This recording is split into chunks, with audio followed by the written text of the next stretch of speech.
नमस्कार दोस्तों, आज की इस वीडियो में पढ़ेंगे पद्मलाल पुन्नालाल बख्शी जी का जीवन परिचय और इनका साहित्यिक परिचय और रचनाएं।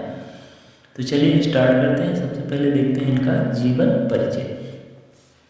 श्री पद्मलाल पुन्नालाल बख्शी का जन्म सन 1894 ईस्वी में मध्य प्रदेश के जबलपुर जिले के खैरागढ़ नामक स्थान पर हुआ था। यानी कि पद्मलाल पुन्नालाल बख्शी का जन्म जो है 1894 ईस्वी में मध्य प्रदेश राज्य के जबलपुर जिले के खैरागढ़ नामक स्थान पर हुआ था। इनके पिता का नाम उमराव बख्शी तथा पितामह का नाम यानी कि इनके दादा का नाम पुन्नालाल बख्शी था। वह साहित्य प्रेमी तथा कवि थे। यानी कि इनके पितामह जो थे दादा इनके, वह साहित्य प्रेमी और कवि थे। दोस्तों एक चीज़ और याद रखिएगा, जब भी मतलब ये जैसे नाम इनका जन्म सन ये दूसरे पेन से, हमने तो यहाँ रेड से लिखा, आप रेड से नहीं लिखेंगे क्योंकि ब्लैक और ब्लू से लिखा जाता है। तो जैसे ये नीले पेन से लिख रहे हैं तो इसको काले से लिखेंगे। फिर इनके पिता का नाम भी ऐसे ही काले पेन से, जो भी मतलब इम्पोर्टेंट हाईलाइटेड होंगे नाम, उनको आप दूसरे पेन से ब्लैक पेन से लिखेंगे। तो इनके पितामह साहित्य प्रेमी तथा कवि थे। इनकी माता जी भी साहित्य प्रेमी थी। इनके पितामह भी यानी कि इनके दादा भी साहित्य प्रेमी और कवि थे।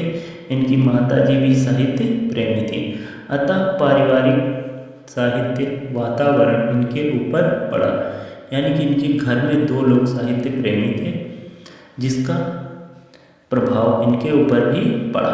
ये विद्यार्थी जीवन से ही कविताएं लिखने लगे और पद्मलाल पुन्नालाल जी बचपन से ही यानी कि विद्यार्थी जीवन से ही कविताएं लिखने लगे। बीए उत्तीर्ण करने के बाद बीए परीक्षा इन्होंने उत्तीर्ण की और उसके बाद इन्होंने साहित्य सेवा को ही अपना लक्ष्य बनाया।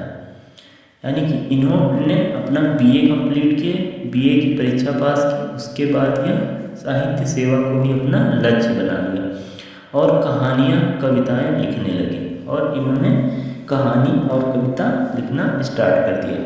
द्विवेदी जी इनकी योग्यता, हजारी प्रसाद द्विवेदी जी इनकी योग्यता और रचनाओं से इतना प्रभावित हुए कि सरस्वती के संपादन का कार्य इनको सौंप दिया।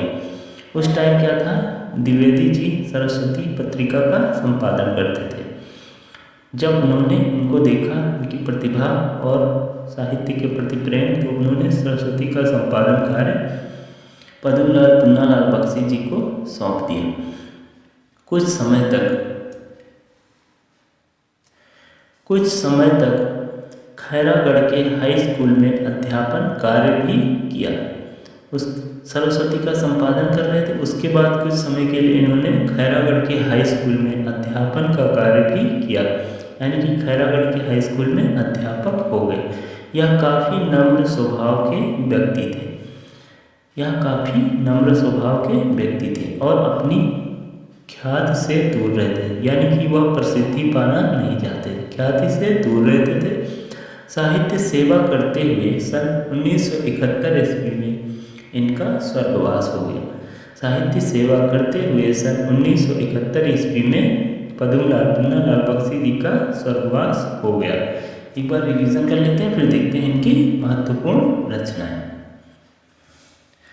श्री पद्मलाल पुन्नालाल बख्शी का जन्म सन 1894 ईस्वी में मध्य प्रदेश के जबलपुर जिले के खैरागढ़ नामक स्थान पर हुआ था। इनके पिता का नाम उमराव बख्शी तथा पितामह का नाम पुन्नालाल बख्शी था।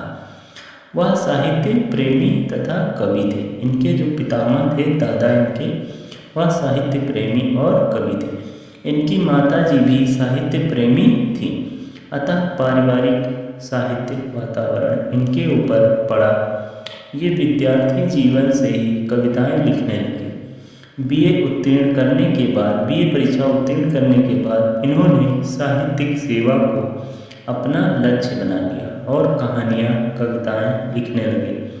द्विवेदी जी इनकी योग्यता और रचनाओं से इतना प्रभावित हुए कि सरस्वती के संपादन का कार्य इनको सौंप दिया।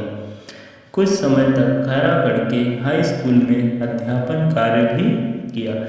यह काफ़ी नम्र स्वभाव के व्यक्ति थे और ख्याति से दूर रहते थे। साहित्य सेवा करते हुए सन 1971 ईस्वी में इनका स्वर्गवास हो गया। अब देखते हैं कि महत्वपूर्ण रचना है। तो पद्मनाभ बख्शी जी की महत्वपूर्ण रचनाएं निम्नलिखित हैं। ऐसे आप हेडिंग लिखेंगे, फिर लिखेंगे निबंध। सबसे पहले इनके निबंध कौन कौन से इन्होंने निबंधों की रचना की। तो निबंध में है पंचपात्र, प्रबंध, पारिजात, तीर्थ, रेणु। पंचपात्र, प्रबंध, पारिजात और तीर्थ, रेणु। अगला है काव्य।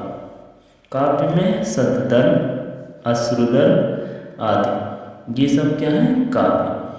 अगला है कहानी संग्रह। इन्होंने कहानी कौन कौन सी लिखी। तो कहानी में झलमला, झलमला और अंजलि, झलमला और अंजलि आदि। अगला है संपादन। इन्होंने कौन से पत्र पत्रिकाओं का संपादन किया।